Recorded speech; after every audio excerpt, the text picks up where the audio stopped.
Alcançamos o maior nível de atividades em nossa evolução com a fase de produção e realização, chegando à etapa número 4 de implementação. Justamente nessa etapa, nós tratamos das questões relacionadas às vendas e agora vamos tratar dos assuntos estritamente relacionados à construção. Chegamos então ao capítulo número 8, que trata sobre o processo de construção. Vamos abordar questões relacionadas à seleção de construtora, modalidades de contratos, fiscalização e monitoramento de obra, encerramento de obra e cronograma e gerenciamento. Então, levando-se em conta essa sequência, vamos abordar primeiro o processo de construção e seleção e contratação da construtora. Vale salientar que a construção é o diamante da incorporação. É o objeto de desejo dos clientes. Por isso, deve ter atenção fundamental do empreendedor incorporador. A construção é a materialização do negócio, dos projetos e licenças que foram construídos nas outras etapas. A construção, ela pode ser realizada pelo próprio empreendedor incorporador, se for habilitado legalmente e tecnicamente, ou pode contratar uma construtora ou fazer uma empreitada. Neste caso, o acompanhamento de obra e fiscalização é mandatório para garantir qualidade e conformidade das atividades aos projetos e também a legislações. Qualquer que seja a modalidade de serviços de contratação, a relação deve ser consolidada e formalizada através de contrato, devidamente assinado e registrado. Sobre as questões relacionadas à parte jurídica da construção, é o primeiro ponto que temos que nos ater, porque as relações empresariais de negócios são diversas. E para cada relação contratual, ela deve ser formalizada mediante um contrato. Existem várias formas de estabelecer uma relação contratual numa execução de obra. Cada uma delas devem ser formalizadas por questões de segurança jurídica. A seguir, vamos citar alguns exemplos de tipos de contratos que são usados numa obra. A primeira dela, e a mais comum, é o contrato de trabalho previsto na CLT, que pode ser por tempo indeterminado ou por prazo determinado. Se você souber o prazo do objeto do serviço específico que deve ser desenvolvido, você pode contratar ou colaborador ou funcionário através da modalidade por prazo determinado. O contrato também pode ser feito se houver um serviço direcionado para ser terceirizado. O contrato também por empreitada e contrato de prestação de serviços.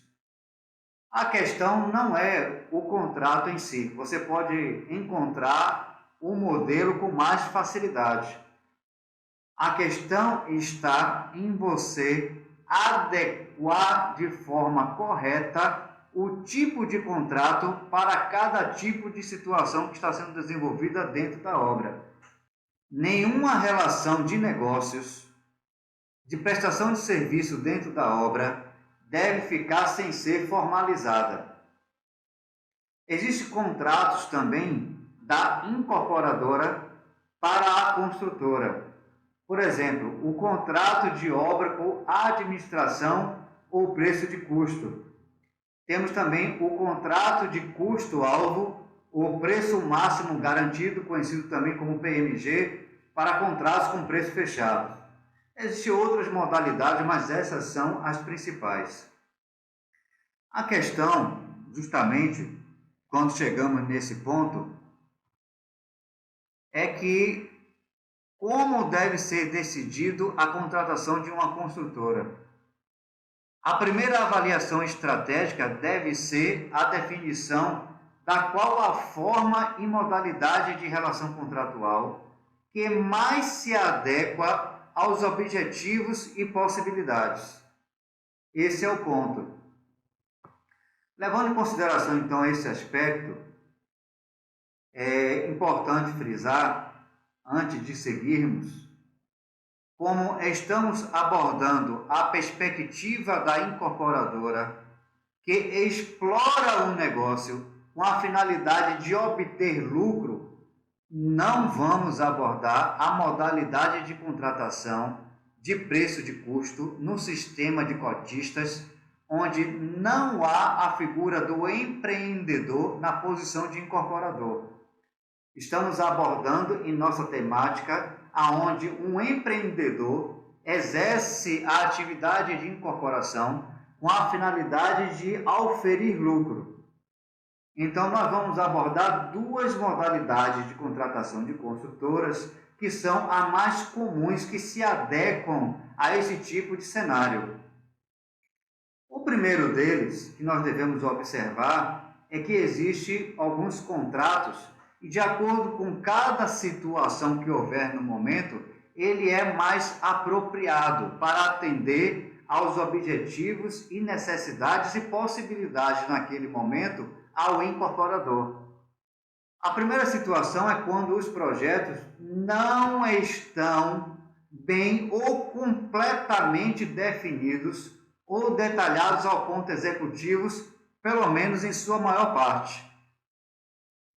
De modo que, não sendo finalizados os seus detalhamentos, eles acontecem durante a execução da obra.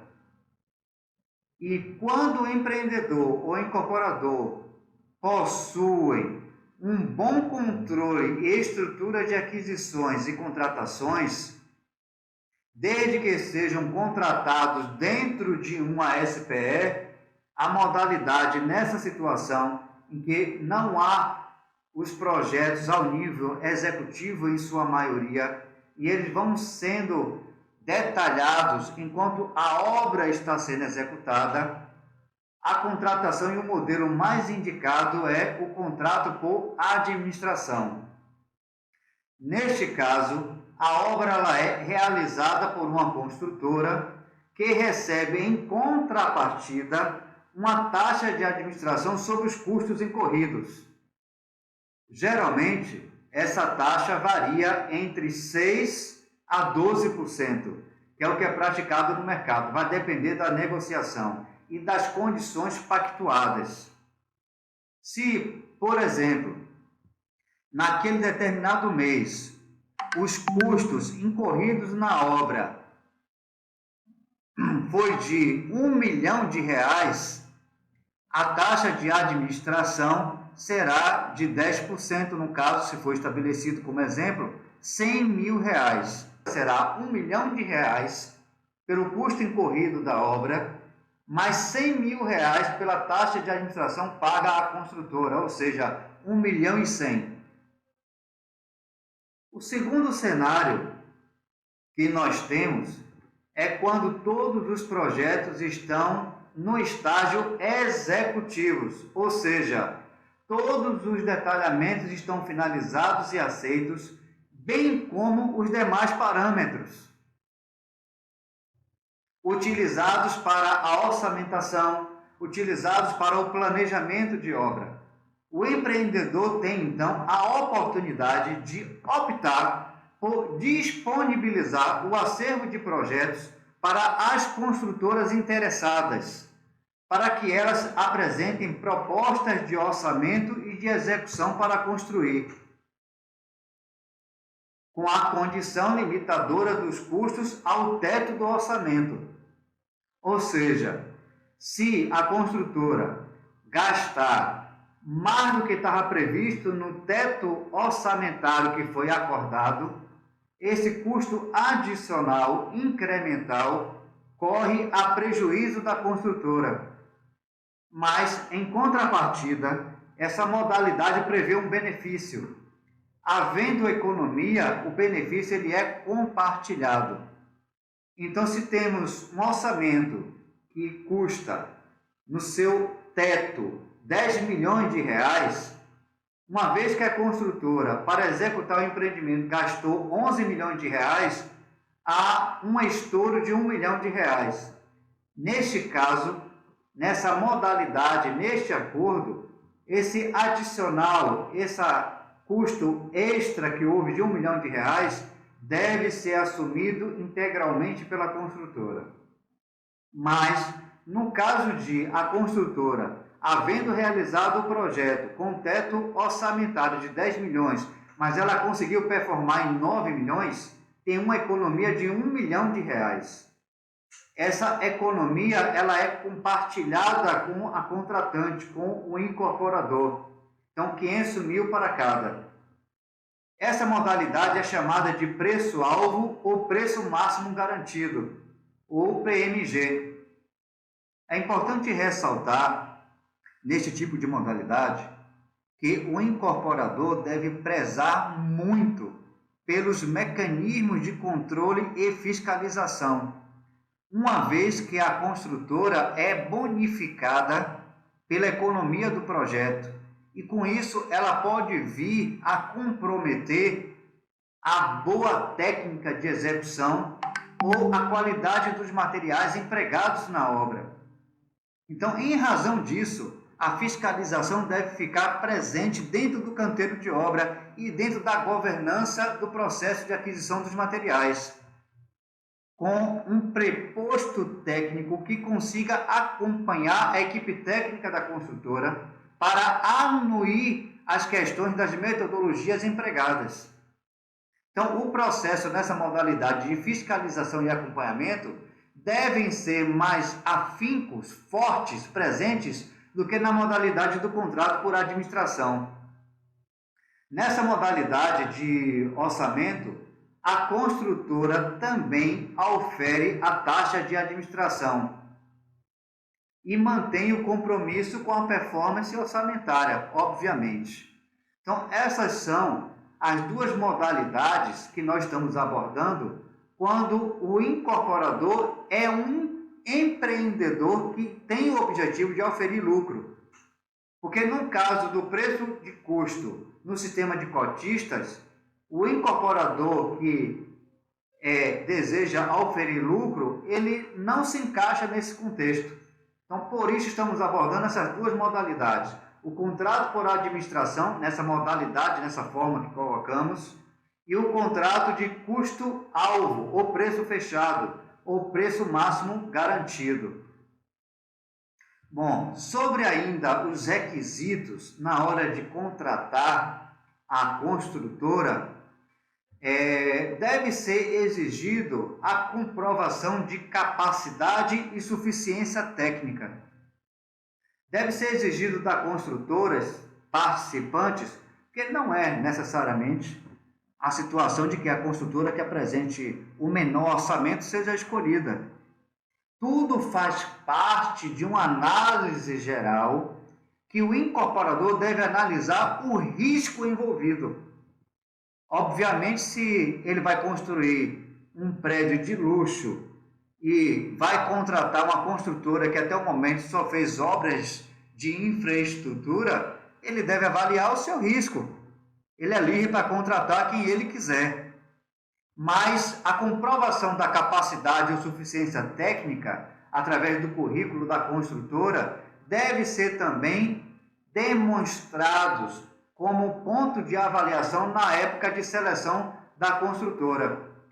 Outros pontos é que a construtora, dentro do processo de avaliação, ela deve entregar para análise alguns requisitos de documentos, como, por exemplo, o cronograma físico-financeiro com a curva da obra pretendida para executar o projeto, o planejamento técnico de obra, o histograma, a curva ABC, a composição de custos, o programa de contratações, as soluções tecnológicas empregadas, bem como as certificações que ela possui, como o PPQPH, que vamos ver, ou uma certificação de ISO, além do plano de mobilização, de plano de ataque para iniciar a obra.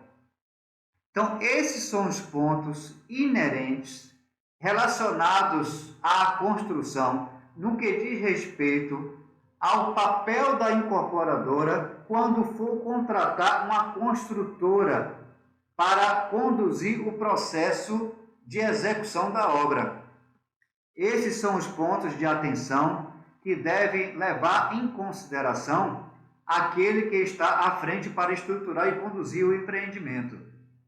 Vamos seguir nas próximas aulas abordando ainda as etapas de construção detalhadamente, sobretudo no que diz respeito à ênfase colocada no monitoramento e no processo de qualidade de obra.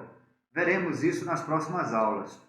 Aula por aula, vídeo por vídeo, momento a momento, vamos construindo nossa visão, que é o que é mais importante, a partir de um conhecimento e habilidade que vemos adquirindo aos poucos com a evolução de nossa metodologia. Então, até a próxima aula.